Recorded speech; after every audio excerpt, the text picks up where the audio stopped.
بسم اللہ الرحمن الرحیم۔ میرے محترم دوستو بزرگوں، جیسا کہ رمضان المبارک کے متعلق مسائل کا سلسلہ چل رہا ہے، تو آج ہم آپ کی خدمت میں روزے کے متعلق جو مسائل ہے وہ آپ کی خدمت میں انشاءاللہ پیش کریں گے۔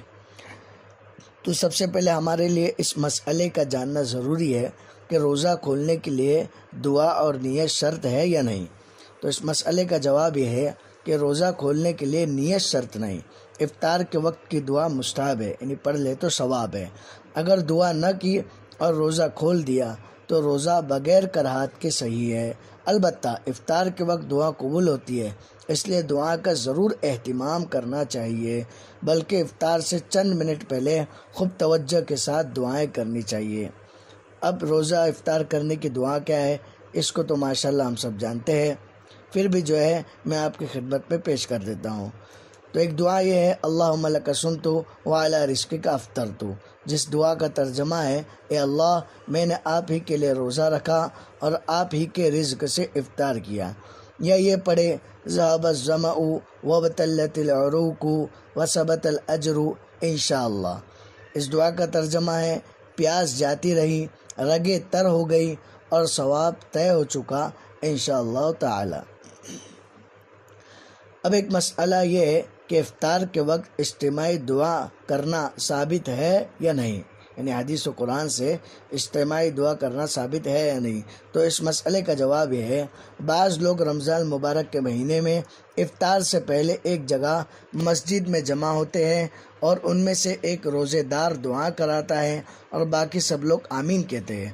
اس طرح اجتماعی دعا کرنا حضرت نبی کریم صلی اللہ علیہ وسلم، صحابہ کرام رضوان اللہ تعالی علیہم اجمعین اور فقہائے مجتہدین سے ثابت نہیں ہے، لہٰذا اس طرح اجتماعی دعا کو ترک کر دیں اور روزے دار اپنی اپنی الگ الگ دعا کر لیا کرے تو بہتر ہے۔ اب آگے کا مسئلہ یہ ہے کہ کھجور یا پانی سے افطار کرنے کا کیا حکم ہے۔ تو کھجور سے افطار کرنا سنت سے ثابت ہے، اور اگر کھجور میسر نہ ہو تو خشک چھوارے جو سوکھی کھجور ہوتی ہے وہ بھی نہ ہو تو پانی سے افطار کر لیا جائے۔ آگے کا مسئلہ یہ ہے کہ نمک یا ادرک یا چاول سے افطار کو سنت سمجھنا کیسا ہے۔ تو نمک یا ادرک یا چاول سے افطار کو سنت یا مستحب سمجھنا اور اس کو حکم شرعی یعنی شریعت کا حکم تصور کرنا بے اصل ہے۔ ہاں، ان چیزوں سے افطار کر لیا جائے تو افطار کرنا صحیح ہو جائے گا۔ اب آگے کا مسئلہ یہ ہے کہ بیڑی، سگریٹ یا گھٹکا وغیرہ سے روزہ افطار کرنا۔ تو بعض لوگ بیڑی، سگریٹ، پان، تمباکو اور گھٹکا وغیرہ کے اس قدر عادی ہوتے ہیں کہ رمضان مبارک میں انہی چیزوں سے روزہ افطار کرتے ہیں، جبکہ سنت یہ ہے کہ کھجور میسر ہو تو اس سے روزہ افطار کیا جائے، ورنہ پانی سے۔ اس لیے ان کا یہ عمل خلاف سنت ہے، البتہ اس سے روزے پر کوئی اثر نہیں پڑے گا۔ اب آگے کا مسئلہ یہ ہے، افطار کے وقت سائرن بجانا۔ بعض مسجدوں میں جو ہے ایک الارم بجاتے ہیں افطار کے وقت، تو اس کا کیا حکم ہے۔ اگر افطاری کا وقت آسانی سے معلوم نہ ہو تو اطلاع کے طور پر مسجد سے ہٹ کر کسی اور جگہ گھنٹا اور سائرن بجانا یا گولا چھوڑنا جائز ہے۔ مسجد کی چھت پر یہ چیزیں نہیں ہونا چاہیے، کیونکہ یہ احترام مسجد کے خلاف ہے۔ اب آگے اور ایک مسئلہ یہ ہے کہ انجان مسلمان کی پکی ہوئی چیز سے افطار کرنا۔ رمضان المبارک میں کچھ احباب روزے داروں کو افطار کرانے کی خاطر کوئی چیز پکوا کر تقسیم کرواتے ہیں، اور کھانے والے احباب ان حضرات سے بالکل واقف نہیں ہوتے کہ وہ کون ہے اور ان کے روپیوں کی کیا حیثیت ہے۔ تو ایسی صورت میں جب مومن اور مسلمان بھائی ہم کو افطار کرا رہا ہے تو ہم کو ظنوا بالمؤمنین خیرا کے تحت، یعنی اپنے ایمان والے بھائی سے اچھا گمان رکھو، اس بات کے تحت یہی گمان کرنا چاہیے کہ حلال مال سے کھلا رہا ہے، نیز ہم ظاہر کے مکلف ہے، باطن کے نہیں، لہٰذا ہم کو کسی مسلمان کے بارے میں تحقیق کرنے کا بھی حق نہیں۔ البتہ اگر دلائل و قرائن کے ذریعے حتمی طور پر معلوم ہو جائے کہ یہ حرام مال سے کھلاتا ہے تو پھر ایسے شخص کی پکی ہوئی چیز سے کھانے پینے سے اعتراض یعنی بچنا لازم ہے۔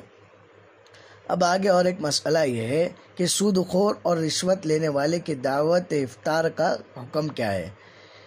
یعنی اگر اس نے افطار کی دعوت کی تو اس کا شریعت میں کیا حکم ہے؟ تو اس مسئلے کا جواب یہ ہے، ایسا مسلمان کہ جس کی آمدنی مشکوک ہو، یعنی اس کے کاروبار میں، اس کے مال و دولت میں ہم کو شک ہے، یعنی وہ سود خور یا رشوت لیتا ہے یا دیگر سیاسی ذریعوں سے جو ناجائز ہو ان سے آمدنی کرتا ہے، تو ایسے شخص کی غالب آمدنی اگر حلال ہے تو اس کی دعوت افطار قبول کرنا جائز ہے، اور اگر غالب آمدنی حرام ہے تو اس کی افطار کی دعوت قبول کرنا جائز نہیں۔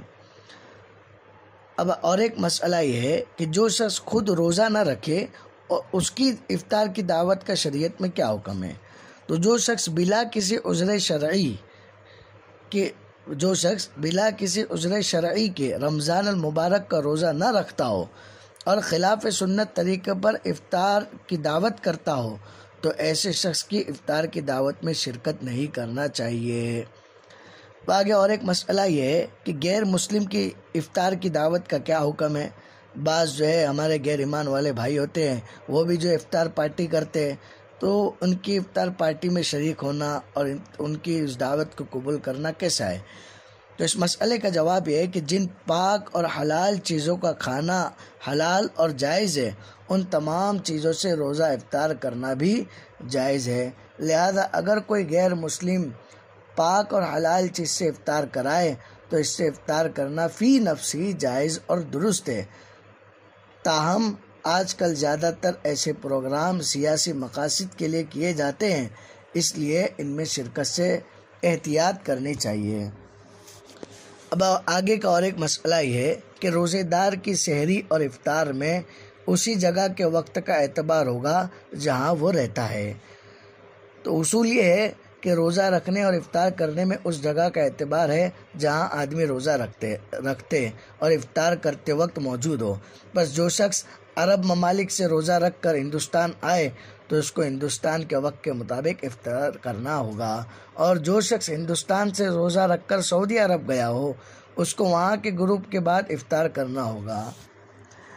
اب آگے کا اور ایک مسئلہ یہ ہے کہ افطار کا مدار جنتری یا کارڈ پر نہیں بلکہ سورج کے غروب ہونے پر ہے۔ آج کل جو ہے ہم کارڈ دیکھ کر جو افطاری کر لیتے ہیں، تو اس پر جو ہے افطار کا مدار نہیں ہے بلکہ جو ہے سورج کے غروب ہونے پر ہے۔ تو اس مسئلے کا جواب بھی سن لیں، افطار کا مدار آفتاب کے یعنی سورج کے غروب ہونے پر ہے، جنتری پر اور کارڈ پر نہیں۔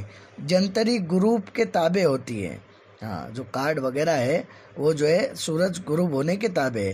اس میں غلطی کا امکان بھی ہے، یعنی غلطی بھی ہو سکتی ہے۔ البتہ جو جنتری طلوع اور غروب کا وقت بتانے میں تجربے سے صحیح ثابت ہو چکی ہو تو صحیح گھڑی سے اس کے افطار کے وقت کے مطابق افطار کرنا صحیح ہوگا۔ یعنی جو کارڈ اور جو جنتری تحقیق کے ساتھ جو ہے بنائی گئی ہو، یعنی سورج کے طلوع اور غروب ہونے کے حساب سے صحیح وقت کے حساب سے اگر بنائی گئی ہو تو اس کے حساب سے جو ہے اس کارڈ کے حساب سے جو افطار کرنا درست ہوگا۔ اب آگے اور ایک مسئلہ یہ ہے کہ افطار کی وجہ سے جماعت میں کس قدر تاخیر کر سکتے ہیں، یعنی روزہ کھولتے ہیں اور اس کے فوراً بعد جو ہے نماز ہوتی ہے 5-6 منٹ کے بعد، تو اس میں تاخیر کتنا کر سکتے ہیں، یعنی زیادہ کر سکتے ہیں یا کم کر سکتے ہیں؟ تو اس کا جواب یہ ہے کہ رمضان المبارک کے مہینے میں افطار کے لیے مغرب کی جماعت میں 5-7 منٹ تاخیر کی گنجائش ہے، یعنی روزہ اور نماز کے درمیان صرف جو ہے 5-7 منٹ کا وقت جو ہے ہم لے سکتے ہیں۔ روزہ کھولنے اور نماز پڑھنے کے درمیان صرف 5-7 منٹ کا ہم وقت لے سکتے ہیں، اس سے زیادہ کی گنجائش نہیں۔ اب اور ایک مسئلہ یہاں پر سمجھ لیں کہ عام طور پر ہمارے معاشرے میں دیکھتے ہیں کہ بچہ اگر ہمارا گھر کا جو ہے بچہ روزہ رکھ رہا ہے، یعنی اس کو روزے کی عادت ڈالنے کے لیے ہم جو ہے روزہ رکھوا رہے ہیں، اور اس کے لیے کیا کرتے ہیں کہ بھائی بچے نے روزہ رکھا، ماشاءاللہ پہلا روزہ ہے، تو اس کے لیے جو ہے ہم لوگوں کو بلاتے، رشتہ داروں کو بلاتے اور دعوت کرتے ہیں۔ تو اس کا شریعت میں کیا حکم ہے، جس کو روزہ رکھائی کہا جاتا ہے؟ تو روزہ رکھائی کے لیے کوئی تقریب یعنی کوئی پروگرام منعقد کرنا حدیث سے ثابت نہیں، اور نہ ایسی چیزوں میں اسراف اور فضول خرچی جائز ہے۔ البتہ اگر کسی بچے نے پہلی بار روزہ رکھا ہو تو اس کے حوصلہ افزائی، یعنی اس کو اور تقویت پہنچانے کے لیے، اس کی ہمت کو بڑھانے کے لیے اور اس کے اس عمل پر خوشی کے اظہار کے لیے دوست احباب کو افطار پر مدعو کر لیا جائے، دعوت کے لیے بلا دیا جائے تو اس کی گنجائش ہے، کیونکہ لوگ اسے دینی کام سمجھ کر عام طور پر نہیں کرتے، بلکہ اس کا مقصد محض مسرت کا اظہار ہوتا ہے۔ تاہم ضروری ہے کہ فضول خرچی سے بچتے ہوئے اور تقریب کی شکل دیے بغیر دعوت کا اہتمام کیا جائے۔ آج کل تو لوگ اخبار میں اس کا اشتہار بھی دیتے ہیں اور تصویریں بھی شائع کراتے ہیں۔ یہ عبادت کی تشہیر ہے جو عبادت کی روح کے خلاف ہے، یعنی ہمارے بچے نے روزہ رکھا تو اس کی تصویر جو ہے ہم اخبارات میں، پیپر کے اندر جو ہے ڈالتے ہیں اور اس کی تصویر کو پھیلاتے ہیں، تو ایک حساب سے جو ہے عبادت کی تشہیر ہے، یعنی عبادت کو مشہور کرنا ہے، جو کہ عبادت کی روح کے خلاف عمل ہے۔ اور تصویر شائع کرنا تو نیکی کے ایک کام کو گناہ کی گندگی سے آلودہ کرتا ہے۔ جہاں ہم نیکی کمانے کا سوچتے ہیں تو وہیں جو ہے تصویر پھیلا کر، تصویر نکال کر، اس کو پھیلا کر جو ہے گناہ کے قریب پہنچ جاتے ہیں۔ اب اور ایک مسئلہ آگے کا یہ ہے کہ دعوت افطار میں غریبوں کو نظر انداز کرنا، یعنی افطار پارٹی کہیں رکھی گئی، کہیں افطار کا پروگرام رکھا گیا، اب اس میں جو ہے غریبوں کو ہکالا جا رہا ہے، وہاں سے نکالا جا رہا ہے، تو اس کا شریعت میں کیا حکم ہے؟ تو رمضان مبارک میں اکثر دیکھا گیا کہ مسلم روزے دار حضرات افطار پارٹیوں کا اہتمام کرتے ہیں اور غریب مسلمانوں کو نظر انداز کر دیتے ہیں۔ ان لوگوں کو رسول اللہ صلی اللہ علیہ وسلم کے اس ارشاد عالی کو پیش نظر رکھنا چاہیے کہ بدترین ولیمہ وہ ہے جس میں مالداروں کو بلایا جائے اور غریبوں کو نظر انداز کر دیا جائے۔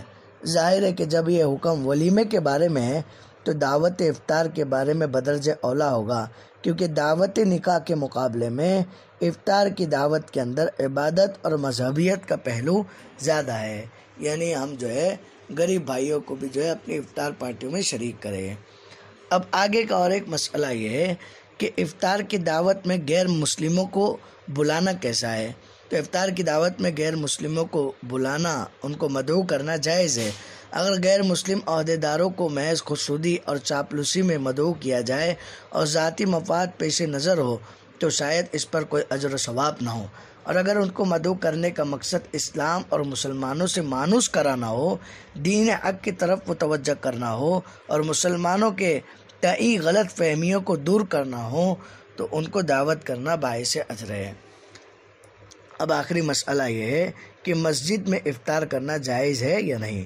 افطار میں عجلت مسنون ہے، ان افطار میں جلدی کرنا جو ہے سنت ہے، اور نماز مغرب میں بھی جلدی کرنے کا حکم دیا گیا ہے، اسی لیے مغرب کی اذان اور جماعت میں زیادہ فصل رکھنا مناسب نہیں، لہذا جماعت پانے کی غرض سے مسجد میں افطار کر لینے کی گنجائش ہے، البتہ دو باتوں کی رعایت کی جائے۔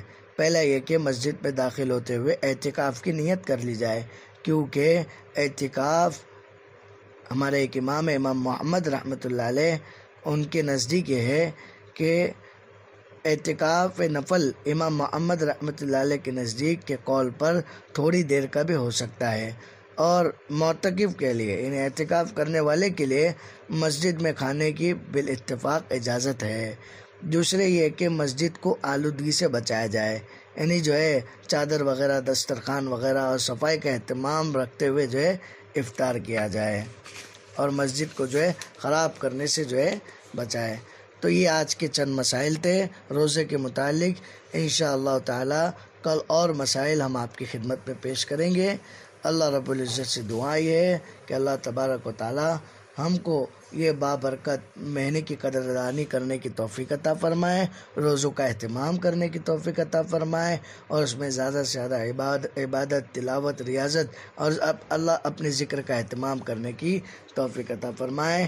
السلام علیکم ورحمۃ اللہ وبرکاتہ۔